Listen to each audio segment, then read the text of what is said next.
Hey, boys and girls, welcome back. It's Mr. Tanner live from his beautiful basement down here. And today we're going to continue on our target. I can become an expert on a topic to teach others.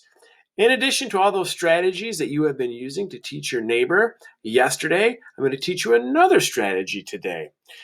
It's acting out what we've learned, and we can invite our partners to join in and act it out with us. So I want you to watch me as I act out something that I learned on this next page I am about to show you.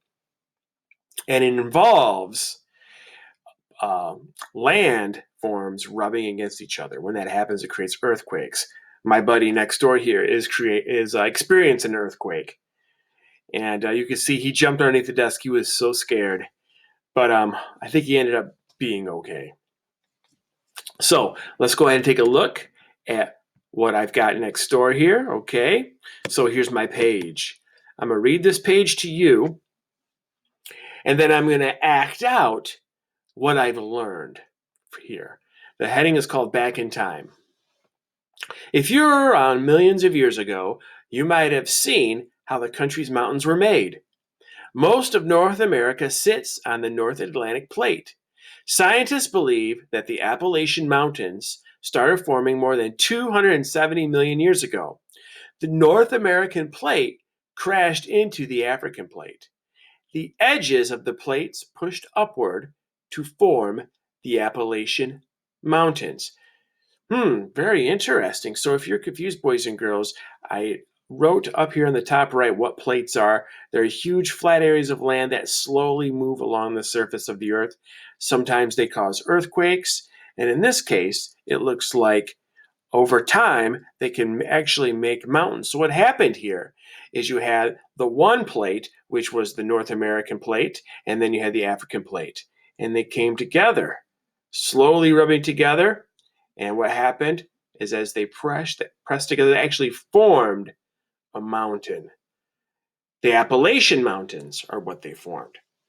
So, now you notice how I kind of used my hands, my body to show that, to teach that to you. Now, I want you to take a look at this next page that I have here. It's actually the next page right next door.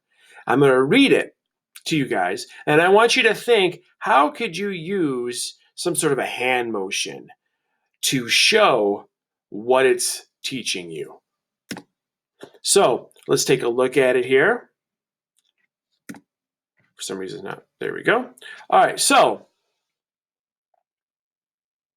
this says, probably should read the caption first. On the top, it says, this rock formation called the Diving Board is in the Sierra Nevada. Yeah, that's the new mountain range that we learned about, isn't it? I would not dive off of that diving board unless I had a parachute. So this page says, mountains also form when plates pull apart from each other. This makes large blocks of rock break into big chunks. Some of these chunks tilt upward, others move down. The Sierra Nevada formed this way. When two plates come together, one plate sometimes goes under the other. Scientists believe that the Pacific plate pushed under the North American plate, creating the Rocky Mountains. So, take some information from that page. How would you use hand motions to teach that to somebody? So when I stop the video, I want you to turn to your neighbor if you're at School Learner and have one person be partner A, the other one will be the listener, partner B. Partner A will do the hand motion, and then partner B will follow along with what they are doing. So if you're at home, you could just show somebody like your brother, your sister, your dog, your parent, your grandma, your neighbor, the mailman, whoever will stop and listen to you for a minute. So today, boys and girls, as you go through your text, as you're reading during your independent reading time, is there a part where you could use hand signals to show your partner or in order to teach them? Move your body in some way to teach them something. Gesture, and then ask your partner to gesture that same gesture back to you so they could show you that they've learned it.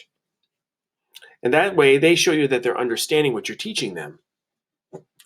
All right, so have fun doing that today. I'm going to stop the video so you can show what you learned from this section, and then have fun searching in your own book. Good luck, guys.